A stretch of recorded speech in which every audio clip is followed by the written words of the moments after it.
What's going on, guys? Dropadooski here. Today I want to talk about the best start for Season 12 and hands down the best way to get Paragons throughout Season 12, and that's going to be Rathma speeds, or Rat speeds is what we like to call them. Rat, short for Rathma. So Rathma speeds are a speed meta variation that came about last season. Now, if you're unfamiliar with what speed metas are, they are basically the most efficient way to gain Paragon per hour. So these are utilizing like a 98 to 99 to even 103 in 2.5 minutes, and that compared to the historical, 4-man regular meta doing 105s in 7 to 8 minutes is going to be less XP per hour than this speed meta. So when utilizing the speed meta, you're going to be gaining massive amounts of Paragons, the most amount of Paragons you can, and utilizing that power for pushing then your meta 2-man, 3-man, 4-man, and solos. So throughout the season, you're going to be running these and then also running some metas to do your gem ups. But this is going to be your primary way to get Paragons. Now, I have done a day 1 T13's guide for both Barbarian and Necromancer, as this group is composed of 3 Necros, 2 damage, 1 Z DPS Necro, and a Z Barb. So when you're running with a 4-man group, you're going to want to have one person designated as their Barb and then 3 other Necros that will help each other gear themselves up so that you can start running these right away. So using those day 1 T13 guides, you will be utilizing your free sets in order to maximize efficiency in farming the gear for running these things. Now, I want to jump into how these work. Now, you have 2 damage dealers, both Rathma mages, and they are both utilizing Singularity mages. Now, Singularity mages are designed around the amount of essence that you have, right? So you want as much essence as possible when you cast the mages so that they do the maximum damage output. Now, your zNecro is creating globes, and you as a damage dealer are running the Reaper's Wraps. So the Reaper's Wraps, every time a globe is collected, you gain essence, thus, creating stronger mages every time you cast them, and you're moving through the Grift as a unit and kind of mowing things down and destroying the rift. Now, I have created a diagram as to how this group should look as it's moving through the rift, and I'll pull that up now so you guys can see what I'm talking about. And I did this quick this morning.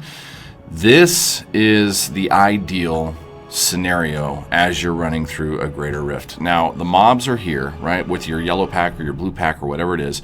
Your zNecro is up front, right at those mobs, making sure that they have frailty and creating globes, spraying globes out, Your Z Barb is here right in between and right next to the zNecro and your damage dealers. And this Z Barb is cruising around and picking up globes, right? So the Z Barb's primary goal is to give the damage dealer, everyone in the party, IP, ignore pain, and pick up globes. And those globes, as long as the 2 damage dealers are in the radius of the globe pickup, they're going to benefit from the globe and proc the Reaper's Wraps passive, giving you more essence and enabling you to cast more mages to destroy the packs in front of you. So this is optimal, right? You saw in the background as the run that I was playing was going. You're not always in this scenario. I've put this red thing here to talk about like some of the intricacies of why you wouldn't be in this format. So if this was an Oculus ring, you would want to be in an Oculus ring as a damage dealer, as it is a higher multiplier than the Zai's Stone of Vengeance, as that is one of your legendary gems. So that's what you need to remember. Here's what this is how we'll break it down. As a zNecro, stay ahead of the pack. Make sure you're creating globes, right? Make sure you're always in Land of the Dead, keeping your cooldown up. As a Z Barb, make sure that you're picking up globes and you're not straying away from the pack, because either Whirlwind or Charge, like in regular meta, the Barb's scouting and doing all this stuff, moving around, making sure that IP's up. In Rathma speeds, they aren't doing that. They're staying with the pack, they're picking up globes, they're making sure you have IP. So stay close to the zNecro and your damage dealers. As a damage dealer, make sure that when you're casting your mages, you have full essence. Try your best to do that. Use Simulacrum when there's a pack or a Juggernaut or basically on cooldown unless you know that the boss is coming. Save it for the boss. And anytime you see an Oculus ring, make sure you're inside that Oculus ring, because it's going to be the best damage output, and it's going to supersede or be more damage than your Zai Stone of Vengeance. So that's the quick and dirty variation of how these things run through the Rift. Of course, it's not going to go as smooth as that. It's not going to look like this diagram as you're moving. But one thing to keep in mind, whether this guy's over here or this guy's over here, make sure that you're in this tight unit as you move. Do not stray. I am going to put a clip at the end of this of one of our runs, and I do die in it. And I'm a damage dealer, and the reason that I died is because I got ahead of our zNecro, and there was nothing there freezing that mob or giving me any damage reduction, and I died immediately. Necromancers are very, very squishy, and these Rathmas are not immune to that. So I will state here as well, I don't recommend this for hardcore. There are variations and ways to make it work in hardcore, but I'm not going to say I know enough to tell you what to do for hardcore, because I don't want you losing your necromancers. So this is specifically for softcore. I'm sure there's a few variations that I can discuss to bring up survivability, but where you should be in regards to difficulty is going to be something that you'll have to test as you go through. So let's jump over and take a look at the gear for the damage dealer, as I do have one of those set up, and then I will discuss the Z variations and also link some build guides in the description so that you guys can put those together as well. So I am running the Rathma damage right now. This is going to be 6-piece Rathmas, which did get buffed for this upcoming Season 12. Now, there was a nerf, I just want to touch on this quickly, there was a nerf to globe generation, or the amount of globes that can be on the screen, which was, you know, had people concerned as to whether or not these things would work anymore. We've tested this multiple times. It's not an issue. The damage buff to Rathmas in the Scythe of Cycle kind of negates the amount of globes that you're missing. So yeah, there are less globes on the screen, but you're doing so much more damage. It doesn't feel any different than it did in Season 11. So you're going to be utilizing the 6-piece Rathma set, getting skeletal mage damage wherever you can, which is the helm, the boots, and the offhand. Skeletal mage is your primary damage output. You want it there. The second thing that you're looking for is cooldown, wherever you can get it. I have max cooldown on my weapon. I have cooldown here on shoulders and gloves. You want cooldown everywhere, because you are using Simulacrum, and Simulacrum doubles your essence. And with that, coupled with the Relina's Shadow Hook, every point of max essence increases your damage by 0.5%.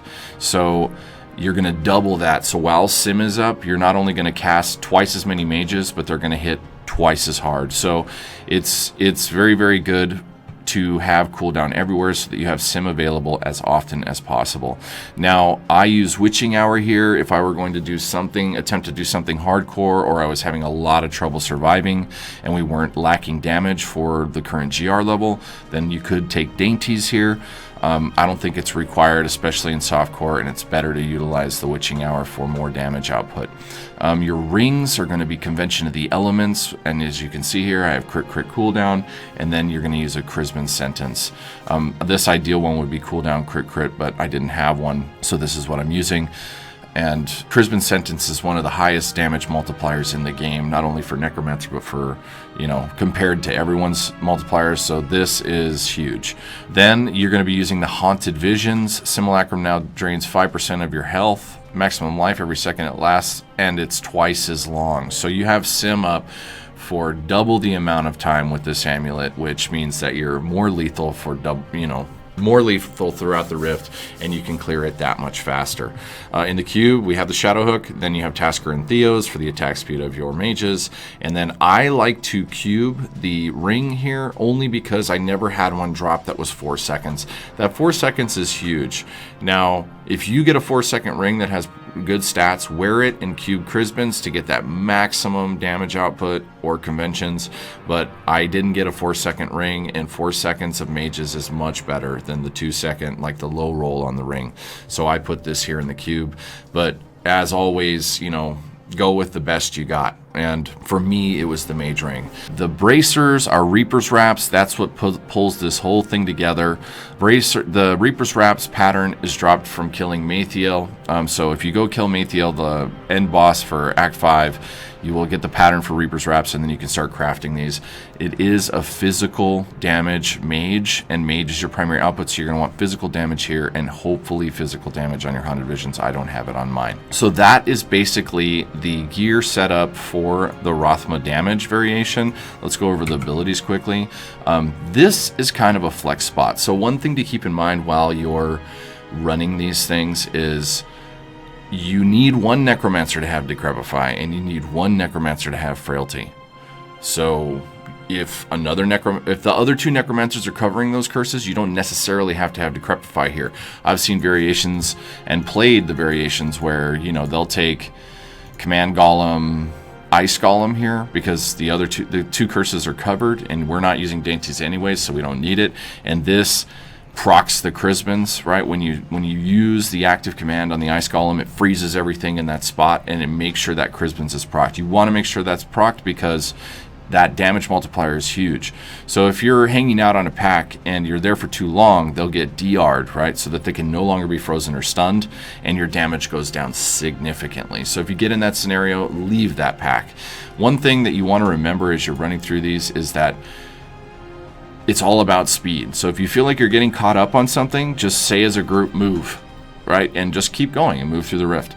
Okay, so your primary damage output is Skeletal Mage Singularity.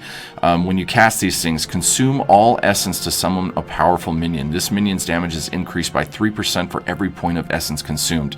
That's why you use Simulacrum and the Shadow Hook. These things do mega damage. I mean, you're going to see trillion crits with these mages. So it's very, very good. Devour Satiated. This increases your maximum life by 2% for 2 seconds, and we're going to go over how you use Devour as a damage dealer after I get done with this. Blood Rush Potency. Increase your armor by 100% for 2 seconds after casting. This is just a survivability thing and also a mobility. Simulacrum Reservoir. Your maximum essence is increased by 100% while Simulacrum is active.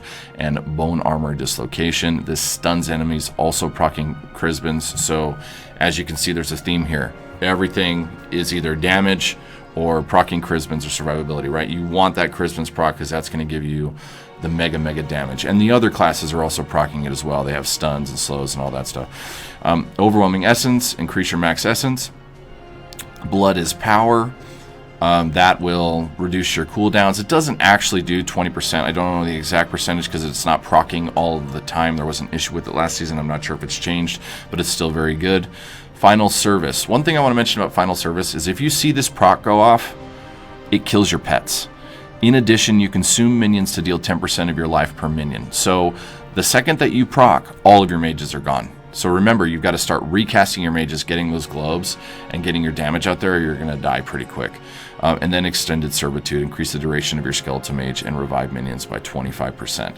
Now, the one other thing I want to point out with this guy is that I always use the numlock trick for Rathma speeds. If you guys are unfamiliar with the numlock trick, we can go over that real quick.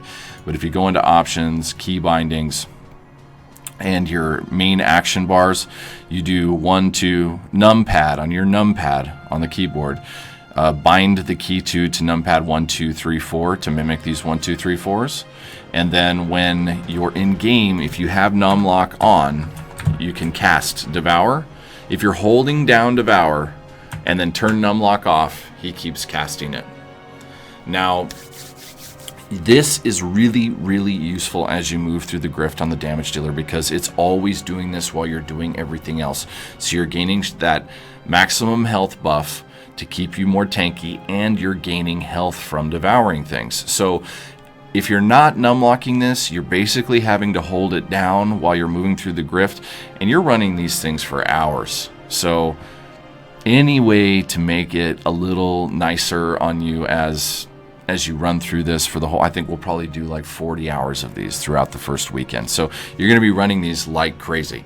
So numlock this. You can also numlock Devour on the zNecro. Some people do, some people don't, but it's just a pretty good way to use Devour in the Rift. So, and as you see, look, I'm running around with my scroll wheel. He's still devouring. You see the blood coming out of his chest. It's always happening. So corpses are being consumed as you're moving through the Rift and helping keep you alive. So I'm trying to think, is there anything else to touch on for the damage variation? I think that covers all of it.